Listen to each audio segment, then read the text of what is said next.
Yes, villagers, have you ever had a project to do and couldn't seem to get through it because of so many distractions? Well, we got 4 ways to help you to avoid distractions. If you want to find out if your view is reflected on the 4, you are in the right place. If you're new to this channel, welcome to our village. If you're a returning villager, welcome as well. So, let's get into it. Welcome to Garden of the Mind, where we reduce stress, improve our health and fitness, and improve our financial IQ every episode.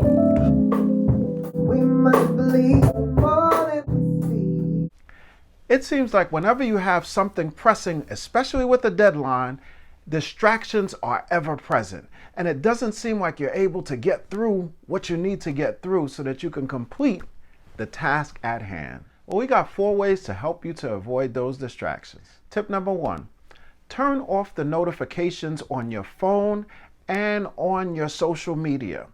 Now that seems like a no-brainer, almost to the point where you are expecting to see a young, skinny kid turn off the notifications and then point. But that's actually a great suggestion.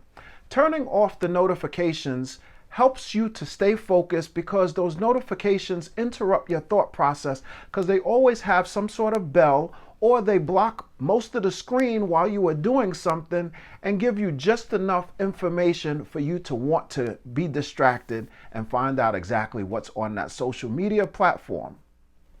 This situation is designed to be this way. It's very hard to beat someone at their own game, and these social media sites are masters at trying to gain your attention through distraction. They want your eyeballs on their screen because they know that it could also mean greater advertising dollars as you spend more time on their site. Tip number 2, let the main thing be the main thing.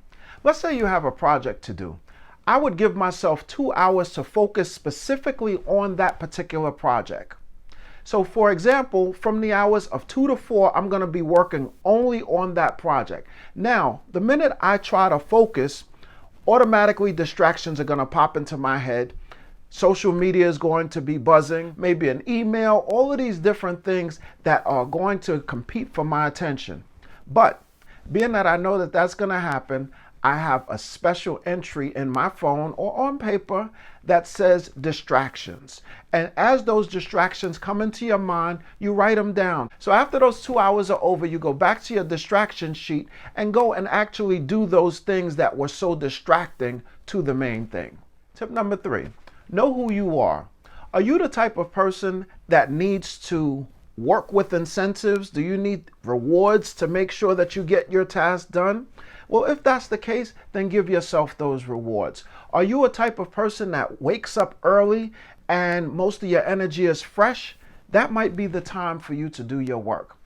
Quick story.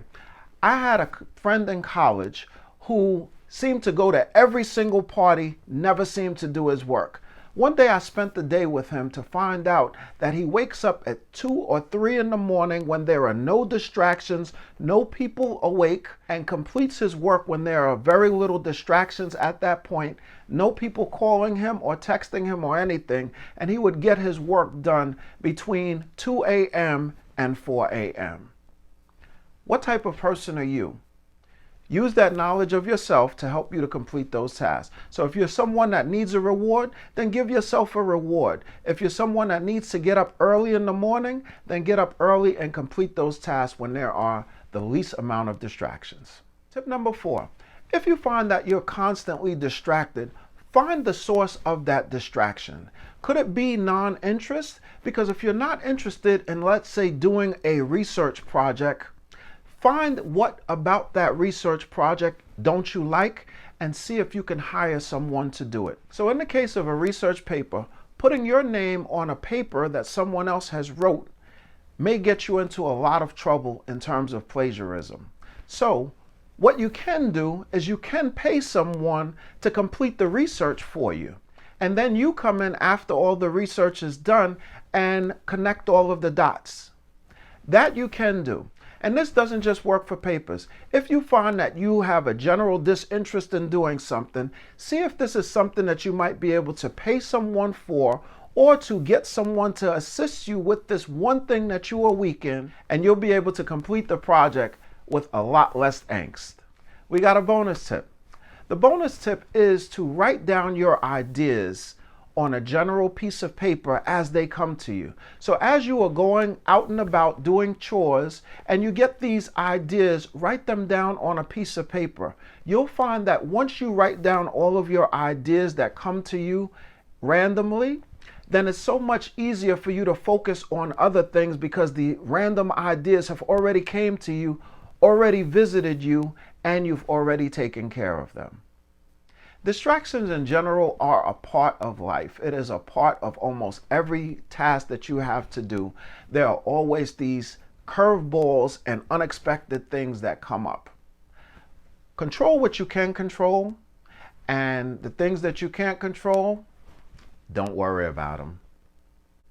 If you like this video, please give it the thumbs up. If you like this channel, please subscribe. If you want to know when I post, which is Wednesday, my apologies for last Wednesday, click on that notification bell. You get that ding on your phone and you know that a new video is waiting for you. And remember, thoughts are actions, words have power, and actions have consequences. I'll see you next Wednesday. I'll see you then.